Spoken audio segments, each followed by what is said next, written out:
الدولة. بسم الله الرحمن الرحيم. الحمد لله رب العالمين، صلى الله وسلم وبارك على نبينا محمد وعلى آله وصحبه أجمعين. اللهم علمنا ما ينفعنا وانفعنا بما علمتنا وزدنا علما وعملا وهدى وتقى ورشادا برحمتك يا أرحم الراحمين. اللهم فقهنا في الدين وعلمنا التأويل. اللهم إنا نعوذ بك من علم لا ينفع ومن قلب لا يخشع ومن نفس لا تشبع ومن دعوة لا تسمع. نعوذ بك اللهم من هؤلاء الأربعة. أما بعد، فحياكم الله جميعا في الدرس التاسع في شرح منهج السالكين وتوضيح الفقه في الدين، المؤلف للشيخ عبد الرحمن بن ناصر السعدي رحمه الله. وقد وقفنا أو انتهينا في المجلس الماضي إلى المسألة 34، ومن هنا إن شاء الله سنشرع درس اليوم. فيقول المصنف رحمه الله: فإن كان عليه خفان. هذا الفصل متعلق بالمسح على الخفين. This chapter is related to the مسح, that is wiping over the socks, the other socks, خفين in particular, and jabira. Jabira is the plaster that is worn to for the healing of some wound or injury generally. قال فإن كان عليه, the cast that is worn to for the healing of the injury. قال فإن كان عليه خفان ونحوهما مسح عليهما إن شاء. طيب، فإن كان عليه خفان ونحوهما. Here we have a مسألة that if he is wearing خفان, إن كان عليه, if he has upon him خفان, two khufs, and the khuf is they are the leather socks. لكن المصنف قال ونحوهما. What can you derive from this نحوهما?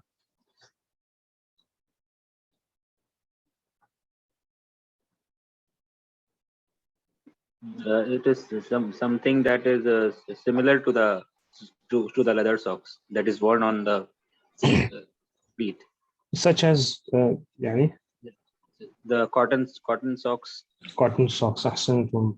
Maybe even big boots that cover the ankles as well. The boots that cover the ankles, etc. طيب.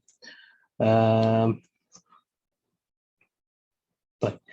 قال ونحوهما. Even the رأي of the opinion of the muallif is that this rukhsa, this concession, is not restricted to the leather socks, rather other things that are worn in the feet. This ruling applies to them as well, applies to other footwear as well, as long as they cover the whole of the foot until the ankles, as long as they cover the whole of the foot until the ankles. Right now, we're not talking about there being a hole in your footwear. You're wearing a leather sock and there's a hole in it, or it has been pierced from some place. We're not talking about that. Right now, we're talking about that the footwear that you are wearing, it essentially, or it covers the whole of the foot until the ankles.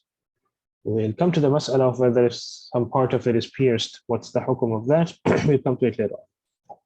Lakin, هنا the muallif is making a point that it's not just the leather socks to which this ruling applies, rather it applies to the jawrabain, which are the socks made of cloth, whether it is cotton or some other cloth, or big boots that cover your ankles. نعم. طيب الآن لحظة.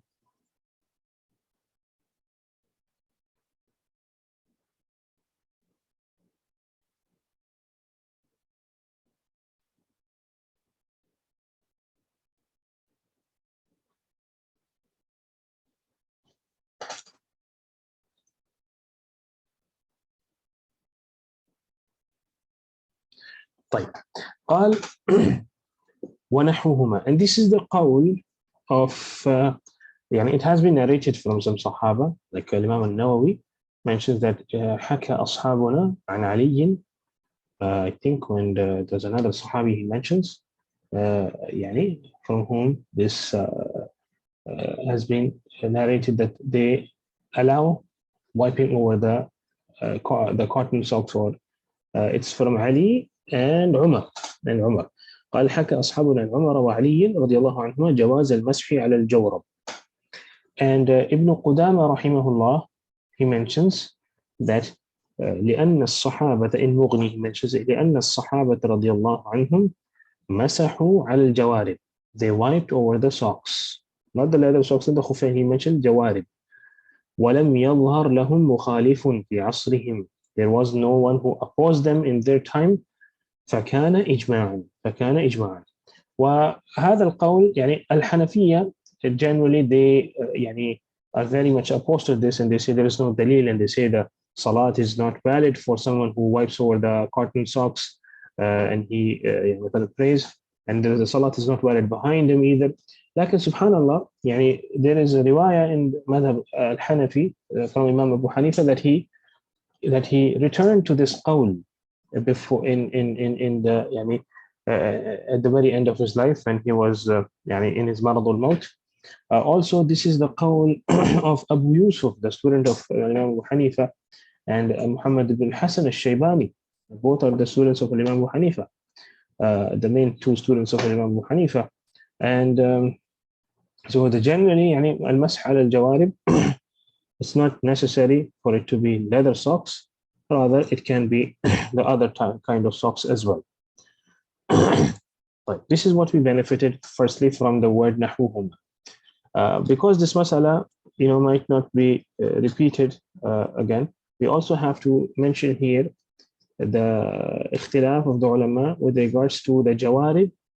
If they are not thick, and if they are very fine, the cloth is very fine, and it's not a thick cloth of the socks, of the cotton socks. Now, and once we have established that it is generally permissible to wipe over the other kind of socks as well, which are not leather socks, cotton socks, or some material made of some other cloths.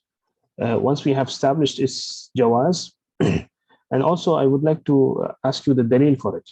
Right now we just mentioned the aqwal of the Sahaba. Say you mentioned the Sahaba and that they did it, and okay, the fahm of the Sahaba is a dalil. Yes, if it is not opposed by other Sahaba, then the amal of the Sahaba, the qawl of the Sahabi, one Sahabi or a few Sahaba, it's a dalil. If no one amongst the Sahaba opposes them, then it is a dalil. But I want to ask you, is there a hadith that permits wiping over the socks, or no?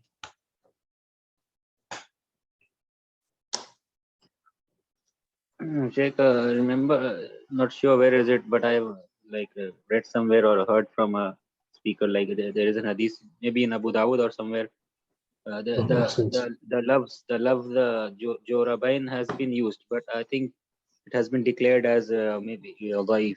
أحسنت. In Tirmidhi, and I think in Abu Dawud as well, maybe. In Tirmidhi, I had been through it, but wherever the love of Jawrabin in a hadith is mentioned, especially it's the same hadith of Al-Mughira bin Shu'bah, I think, or I'm not sure, Al-Mughira bin Shu'bah, if I remember correctly, in the bab of the Masah al-Khuffayn, that's repeated again and again with different kinds of things.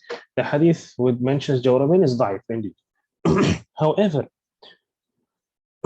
the adillah through which we derive the ahkam are four, at least four, المتفق عليها, and then the rest there is اختلاف.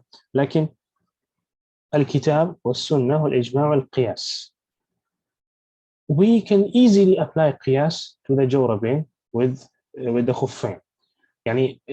The qiyas, how is it applied? We have the ruling, we have khuffain, we have the ruling of the khuffain. Okay, and then we have the maqis, which is the jawarib. Al-maqis alayh is the khuffain. Al-illah al-mushtaraka. Al-illah al-mushtaraka means what is the reason for which wiping over the khuffain was allowed. If that is the same reason found in al-jawrabain and the sifat of the khuff and jawrab, there is no big difference that can influence the hukum of it, then the qiyas is correct. So I would like to ask you, what was the reason why for which the wiping over the khuffain was permitted?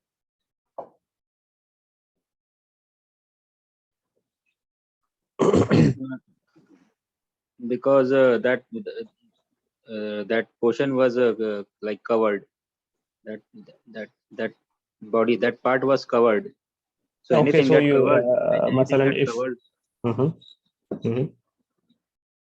anything that covers now, واصل.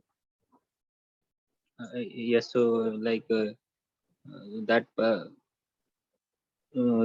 that portion was covered by the socks.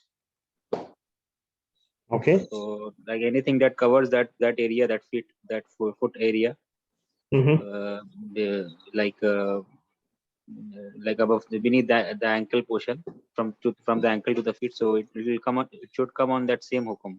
Like whatever covers it. Like, and if it even if it be like any cloth Mhm. or anything which Yeah, covers that area. perhaps there's a misunderstanding with regards to the question. Question is, what is the reason for which it was made permissible? Yani, why did Allah subhanahu wa ta'ala give this concession? That is for like for ease, for like For ease. Ma, that's the key word. to For make ease. things easy. To remove the mashaqqa, to remove the hardship, right? Like if I ask you why the qasr was allowed, we'll say because in the safar generally there is hardship, so the qasr is allowed. So if I ask you why is يعني المسح على الخفين allowed, you will say because to remove the mashaqqa. طيب. Is this mashaqqa found in jawrabain as well? The same mashaqqa that is found in removing the khuffain, is it also found in removing the socks and the imama, the headwear as well, or no? Yes, same mashaqqa is found. Same mashaqqa is found. Same, maybe sometimes a little more than يعني the leather socks or similar to. And there are a lot of mashaqqa, and firstly in removing it, then wearing it again, because when your feet become wet, then it's difficult to wear it. Then sometimes because if your feet are wet, يعني it would make the socks smelly. So there are a lot of things that يعني a lot of consequences of it. Is there any market difference between khuffain and jawrab, in the sense a difference that would have some kind of, and that can have some kind of an effect on the hukum? Yani some people say, okay, we cannot make qiyas of the jawrabain on the khuffain because the Arabs used to walk on the khuffain in those times, and you cannot walk on the cotton socks in our times. So yani, is this, do you think this difference will make a, or this dimension of this difference will have an effect on this qiyas that we are making? Is it a farq mu'athir? Is it a difference between khuf and jawrab that will have an effect? It's effective.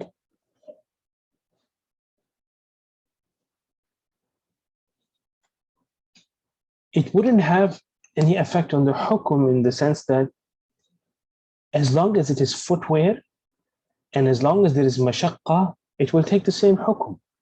And just because you can walk on the khuf and you cannot walk on the socks doesn't mean that if you're wearing socks, you will have to bear the mashaqqa. If you're wearing the khufain, you won't have to bear the mashaqqa. You see? And also when it comes to the walking, this argument that the Arabs used to walk on the akhfaf, the Prophet ﷺ would sometimes walk barefooted. Yani this is from the Sunnah, that sometimes يعني كان يمشي حافيا, sometimes he used to walk barefooted. That means يعني in those times, or in the areas that they used to live in, it was bearable to walk barefooted. So you can say that you can walk in the cotton socks as well. So this argument doesn't stand. This doesn't stand. Hence, يعني we say that in الجملة generally wiping over the socks is permissible. This is the dalil for it, the qiyas, making qiyas on the khuffain. And we also make qiyas of the large boots on the khuffain, etc. But if I come to you and I say, Ya ikhwani, there is a kind of socks that is worn below the ankles. You know, I don't know what that type of socks is called, but it's like a very short, yani the socks yani that end before the ankle. Now, if I say, is there a market difference between khuf and this kind of socks that will have an effect on the hukum? Is there any kind of difference that will have an effect on the hukum or no? The no-show socks, yes. Yes, so this should have an effect because the khuf used to cover the entire cover the entire portion, like the portion beneath the ankles is covered. But So, but this new type of socks, like it is not covering. It is the portion still remains. Like some portion is Mm. uncovered. Some Yes, part is because the foot is supposed to be maghsul. It's one of the maghsulat. It's supposed to be washed. So the mash is only allowed when the whole of the foot is covered. But if half of it is covered, then are you supposed to, or yani, some part of it is not covered, then are you supposed to wash it, or will the wiping will be enough? Huna, there is now this kind of a difference has an effect on the hukum. The foot, if it is uncovered, is supposed to be washed. The mask was allowed only in the case when the whole of the foot was covered. So you see, now it is a kind of a difference that has an effect on the hukum. This kind of a sock, we will not be able to make qiyas of it on the khuffain, because the akhfaf in those times they would cover until the ankles, but this one doesn't cover the ankles. So now there is a difference that has an effect on the ruling. طيب أحسنتم. Okay. With regards to this leather socks or whatever kind of socks that might have some kind of يعني hole in them, يعني, or يعني has been pierced from a particular place, would it be allowed to wipe over them, or would it not be allowed to wipe over them?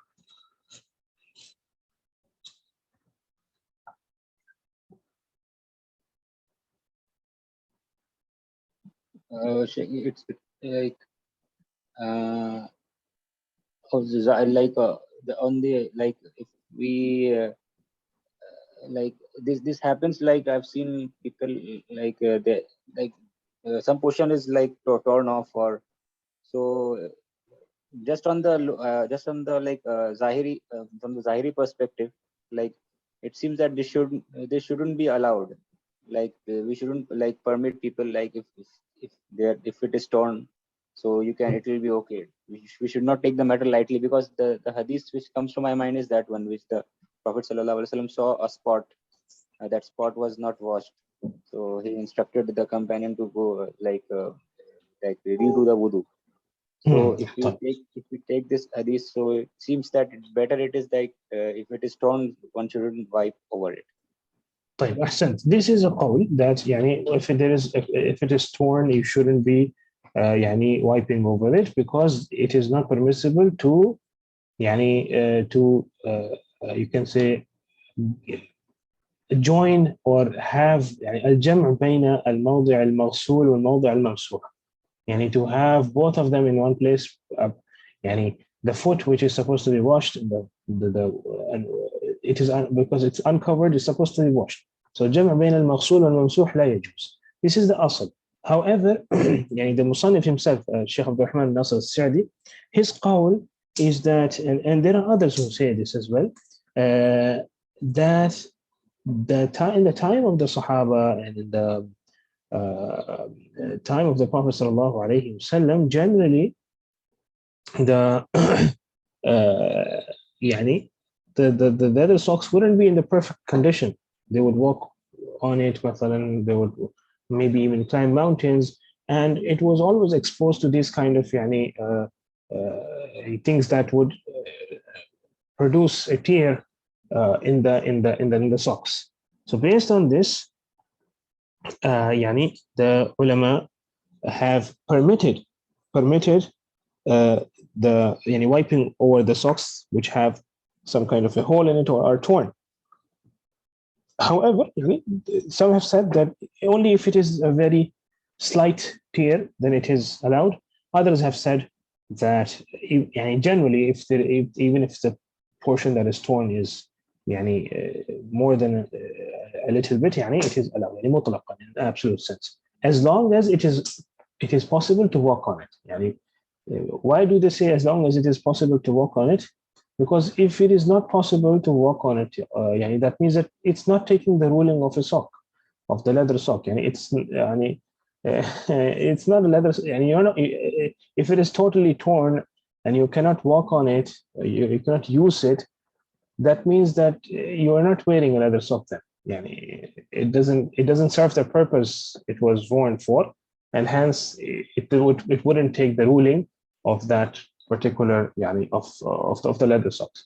So as long as you can walk on it, it is permissible to wipe. And this is the قول of Ibn al-Mundhir and Ibn Taymiyyah and Muhammad al-Amin al-Shinqiti, Sheikh al-Uthaymeen, and also from amongst the Salaf, يعني Sufyan al-Thawri, Ishaq ibn Rahawayh, and Ibn al-Mubarak, Ibn Uyayna, etc.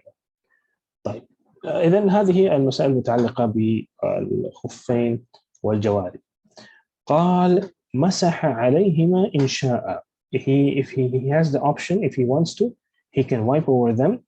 Then he mentions شروط of the مسح. He says يوما وليلة للمقيم وثلاثة أيام بلياليهن للمسافر. يوما وليلة للمقيم وثلاثة أيام بلياليهن للمسافر. One day and night for the muqim who is not traveling, and 3 days along with their nights for the musafir. Question is, when does the time start?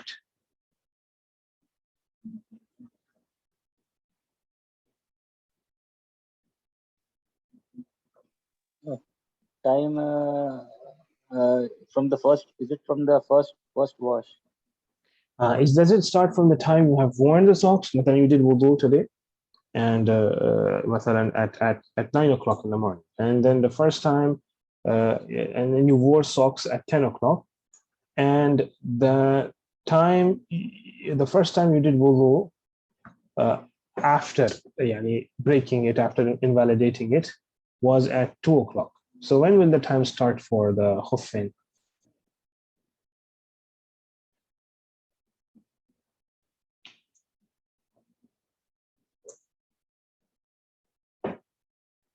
Will it be at 9 o'clock when you wore the socks? Or sorry, when you did the wudu?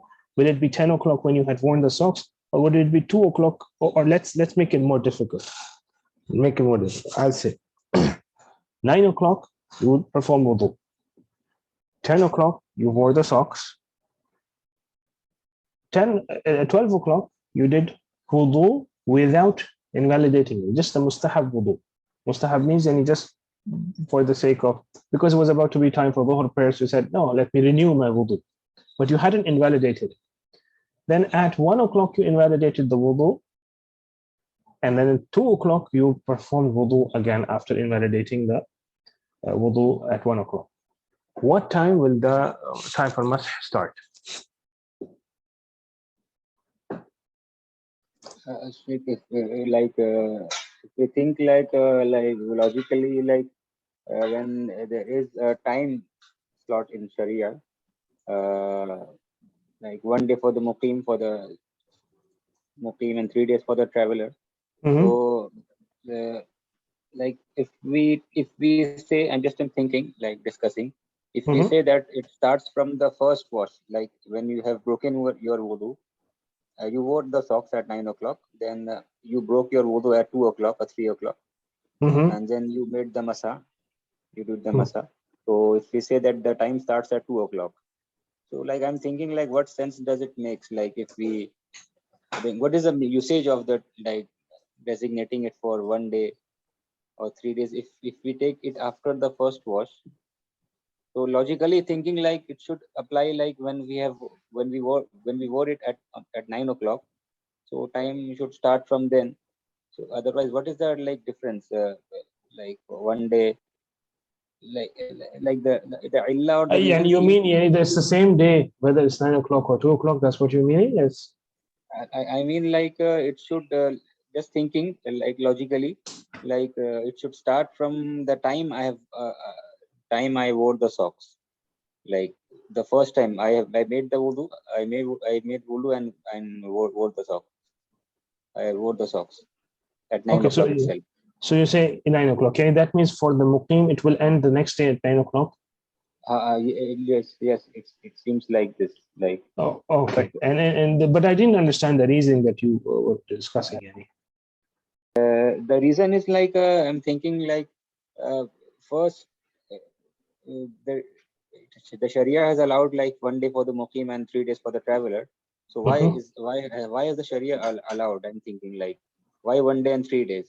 So it has to do something with the socks getting.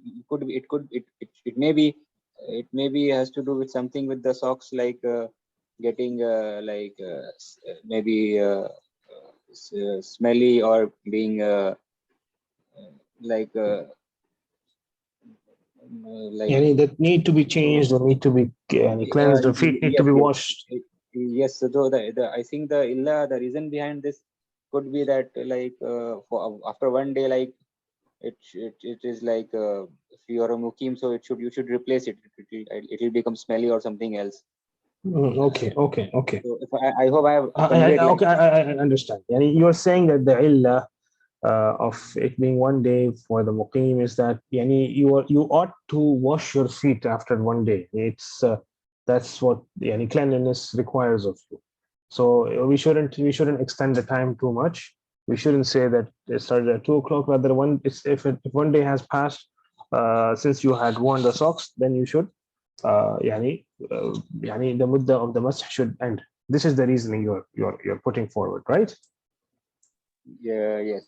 Okay, and if we say that the illah of 1 and 3 days is the haja, the haja of the person is yani because in safar it's more, so it's 3 days and 1 day for the muqim, and this yani a few hours difference between 9 and 2 o'clock, it wouldn't make a big difference, and it's yani farq yasir. Someone might invalidate his wudu within an hour, yani.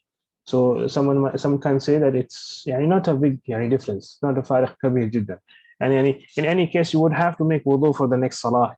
The salawat, the maximum number of time in normal in countries around the equator, the maximum gap that we have is 7 hours at times, between Fajr and Dhuhr. So it wouldn't make a very big difference. Generally, during the days, the socks are worn during the day. Generally, that's when you require it. So, and usually during the day you have salawat which are mutaqariba in their waqt. You have Dhuhr after it. Asr is a very short time between them. So what you are mentioning about the cleanliness, maybe someone might, or some ulama, they can say with regards to it that it's not illa mu'tabara because the time period is not too much. The time period is not too much. طيب. But the sahih qawl is, let me just write down the whole scenario. At 1 o'clock you invalidated the wudu, and at 2 you performed wudu again.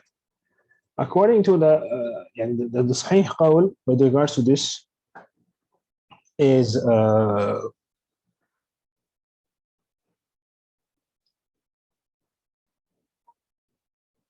لحظة.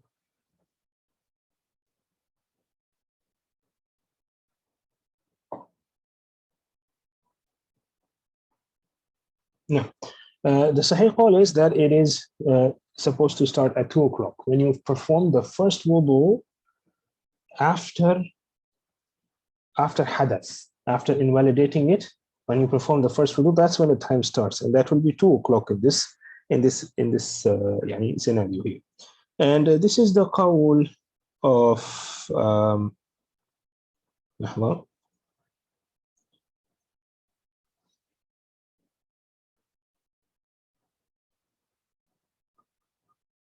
نعم. قال تبتدئ مدة المسح من أول مسح بعد الحدث. أول مسح بعد الحدث، هذا قول الأوزاعي, and this is رواية عن أحمد, and this is the اختيار of ابن المنذر, النووي, ابن باز, ابن عثيمين رحمهم الله جميعا. And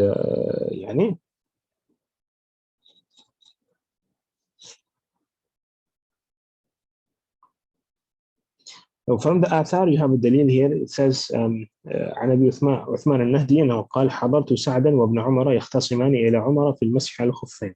Sa'd, perhaps Ibn Abi Waqqas, and Abdullah ibn Umar, they were arguing and referring to Umar radiallahu anhu with regards to the mas'ala of mas'ala al-khuffayn. فقال عمر يمسح عليهما إلى مثل ساعته من يومه وليلته. So it's going to start from 2 o'clock and until the next day, at the same time it will end. طيب. هنا إذن هذا ما يتعلق بوقت المسح. 3 أيام بلياليهن للمسافر. هنا أيضا مسألة, if someone wears the socks while he's muqim and then he travels. So if he travels after most of us, when we are traveling, we wear the socks while we are muqim and then we travel, right? So as long as the first wudu after hadath happened during the safar, يعني this will be in this case one will perform the masah of the musafir and he will get 3 days. He will get 3 days. And also يعني the one يعني who did his masah during his iqamah while he was still in muqim, and then he يعني traveled, and even if he did the hadath and then after that he had to do masah, as long as he has started his travel after that, then the يعني time will be extended to the muddah of the musafir. The time will be extended to the time period of the musafir, that is 3 days. On the other hand, if a person was traveling and while travel he wore his socks and then he يعني reached his destination and he became a muqim. So يعني will he be يعني doing the masah of musafir or muqim? In this case he will be doing the masah of muqim. يعني مثلا if while before reaching his destination he wore socks around يعني half a day before reaching the destination, then when he reached his home and he reached his destination, the half a day had passed since he had worn his socks, so he will have another half a day to perform masah, and after that يعني he will have to wash his feet. He will not be given the concession of the musafir, that is the 3 days.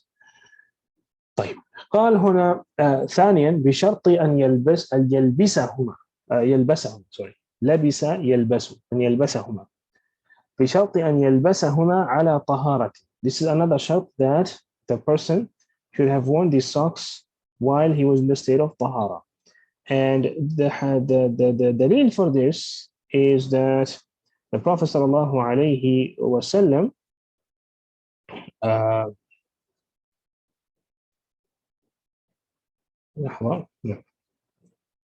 the Prophet sallallahu alayhi wasallam, this is the hadith of Mughira bin Shu'bah, the famous hadith where he was helping the Prophet with the wudu. So قال فأهويت لأنزع خفي. So I يعني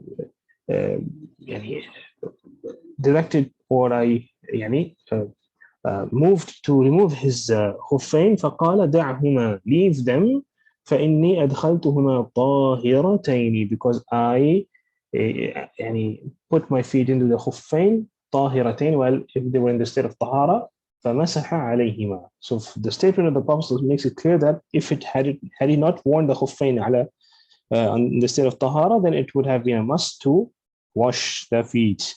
Number 3, it says ولا يمسحهما إلا في الحدث الأصغر. ولا يمسحهما إلا في الحدث الأصغر, يعني it's only in the minor state of impurity that you are allowed to perform the مسح. قال عن أنس مرفوعا رضي الله عنه. مرفوعا يعني it's the statement of the Prophet صلى الله عليه وسلم إذا توضأ أحدكم ولبس خفيه فليمسح عليهما ويصلي فيهما ولا يخلعهما إن شاء إلا من جنابة. رواه الحاكم وصححه. يعني if someone has performed wudu and then he has worn his khuffain, then he can wipe over them and he can pray in them ولا يخلعهما. He doesn't need to remove them to wash the feet. If he wants to not to remove it, he doesn't have to remove it إلا من جنابة, except if you're in the state of janaba, then he must remove it because then he have to perform ghusl. طيب قال في المسألة الخامسة والثلاث فإن كان على أعضاء وضوئه جبيرة على كسر أو دواء على جرح ويضره الغسل مسحه بالماء في الحدث الأكبر والأصغر حتى يبرأ.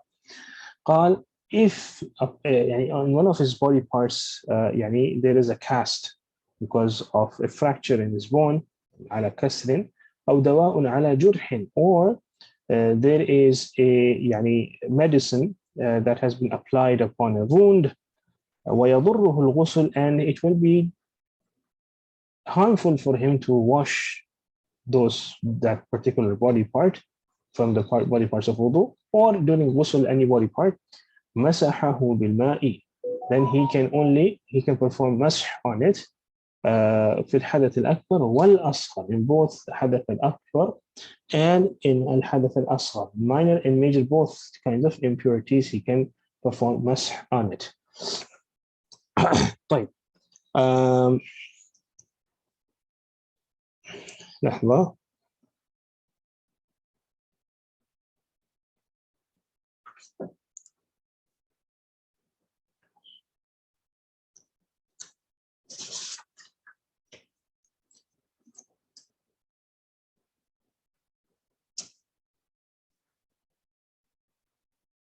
طيب here يعني there are some فروق between the مسح upon the cast and the مسح upon the يعني the خفين. In case of the خفين, you must have worn the خفين while you are in the state of طهارة.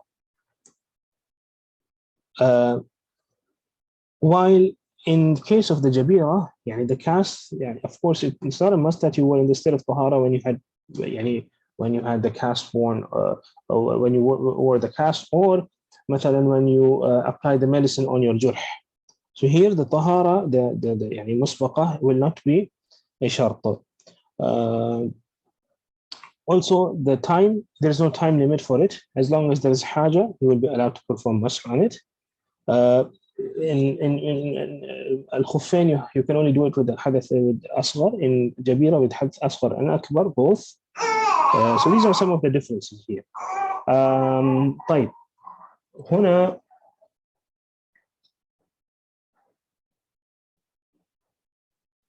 طيب ذكر أيضا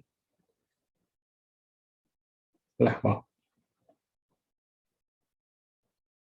يعني الدليل for this is بارك الله فيكم دليل المسح على الجبيرة on the cast.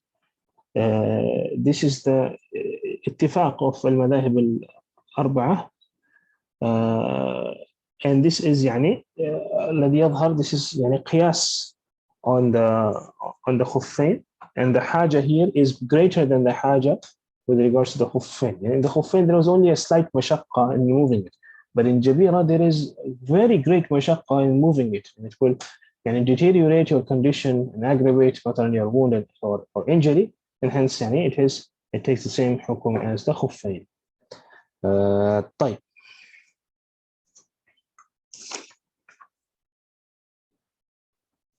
ثم ذكر في المسألة السادسة والثلاثين وصفة مسح الخفين أن يمسح أكثر ظاهرهما. وصفة مسح الخفين أن يمسح أكثر ظاهرهما. The description, the way, the method of wiping over the socks is to wipe over the part that is above the upper part. That's where you have to wipe over, and يعني majority of that part. And this is يعني the case with مسح generally. Wherever there is مسح مثلا, like with regards to the مسح of the رأس, يعني the مسح, one of the traits of مسح is that you're not supposed to cover the whole body part. Like just like in the case of the head, يعني most of your head. It's not a must that your hands must have wiped over each part of your head. Likewise, with regards to مسح الخفين, it's not a must that in the whole of your foot or the whole of the upper part of your foot is wiped over. Rather, يعني if you just wipe your hands over it, or majority of it, it's enough. This is from the خصائص of مسح.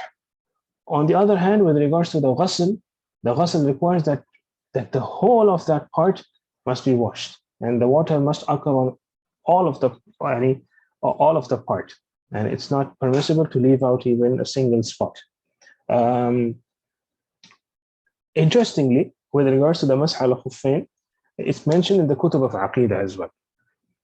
Can you tell us why did the Salaf mention المسح على الخفين in the kutub of Aqidah? مسألة of المسح على الخفين, why do they mention it in the kutub of Aqidah? Sheikh, is it because of the strong opposition made by the ulama of Hanaf? Like they opposed it. They like the people or people didn't used to act on this. People didn't used to avail this concession of wiping over the socks, and so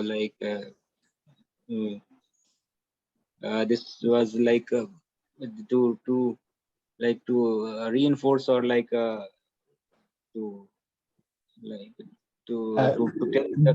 tell the people like it is Like people made it unable to like convey it like properly. Is it?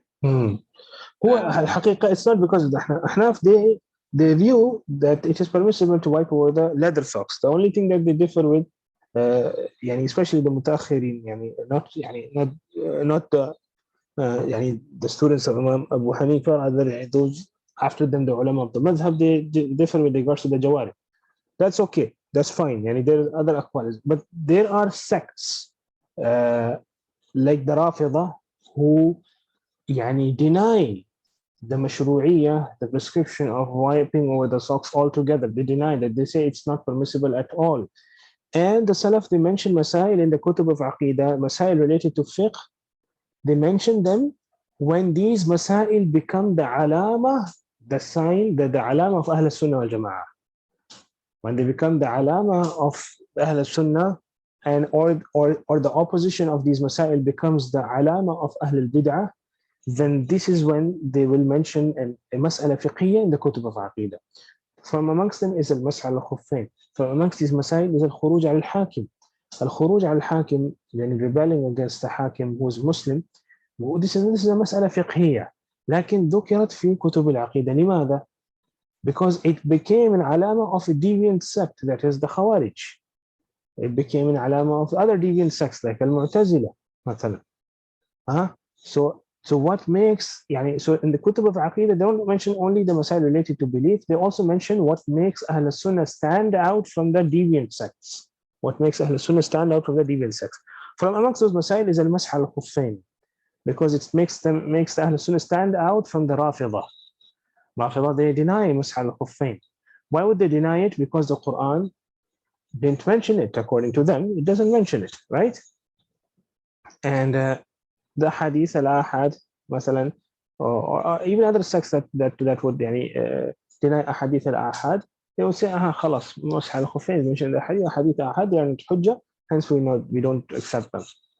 And the Rafida, they don't accept our hadith, and especially al-Mughira bin Shu'bah is they find him as an enemy from amongst the Sahaba, Amr bin As, al-Mughira bin Shu'bah, etc.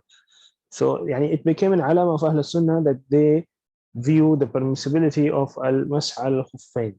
Interestingly, in the Quran, can we derive it from the Quran? Yes, there is an ayah. In the same ayah of the wudu, there is a qira'ah.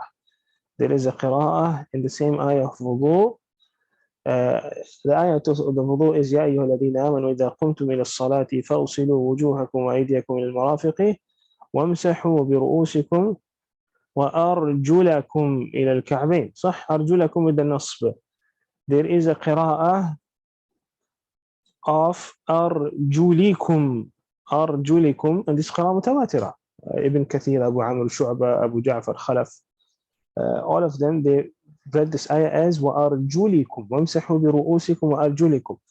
فبعض العلماء ذكر that this is from the balagh of the Quran, that both the ahkam are accommodated in the same ayah with the difference of qira'ah. So the hukum of ghasl al-qadam was also mentioned, that وَامْسَحُوا بِرُؤُوسِكُمْ وَأَرْجُلَكُمْ إِلَى الْكَعْبَيْن. This is here, it's the ghasl. And the hukum of the masah was also mentioned, وَامْسَحُوا بِرُؤُوسِكُمْ وَأَرْجُلِكُمْ. So this ayah, وَأَرْجُلِكُمْ, this qira'ah will apply it in the case of wearing khuffayn. So this is what some ulama, this is how they derived it from the Quran. لحظة.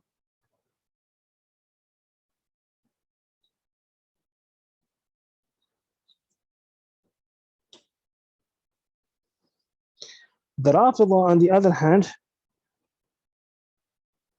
they don't view the permissibility of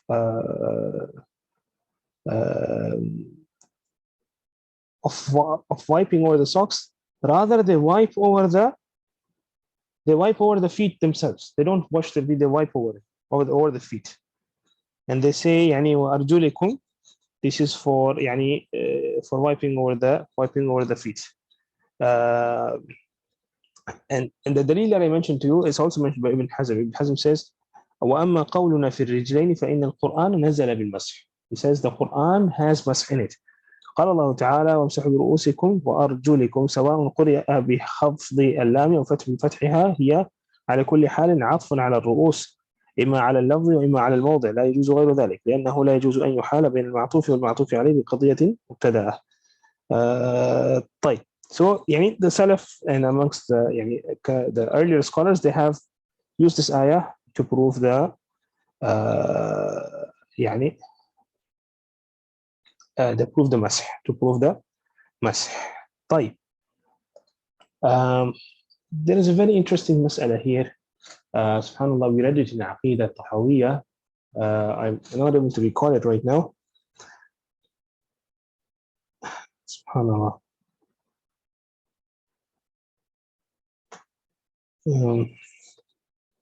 غسلوا وجوهكم وأيديكم إلى المرافق وامسحوا برؤوسكم. فإذا إن شاء الله إذا تذكرت سأخبركم بها. This مسألة was very interesting. Sheikh had explained it in a marvelous way, mashallah. But I forgot what مسألة it was. It was related to this. إن شاء الله I'll come back to it بإذن الله. قال وأما الجبيرة فيمسح على جميعها. As for the jabira, the caster is supposed to wipe over all of it. طيب. خلاص. إذا هنا يعني انتهينا من مسائل المسح. إن شاء الله ما يتعلق بنواقض الوضوء. Because there are some nawaqid which يعني على الصحيح are not nawaqid. So we need to يعني discuss each one of them inshallah in detail. It's a very relevant مسألة. So inshallah we will discuss all of it بإذن الله تعالى in detail in our next class. نقف ونكتفي بهذا القدر وصلى الله وسلم وبارك على نبينا محمد وآله وصحبه أجمعين. سبحانك اللهم وبحمدك نشهد أن لا إله إلا أنت نستغفرك ونتوب إليك والسلام عليكم ورحمة الله وبركاته.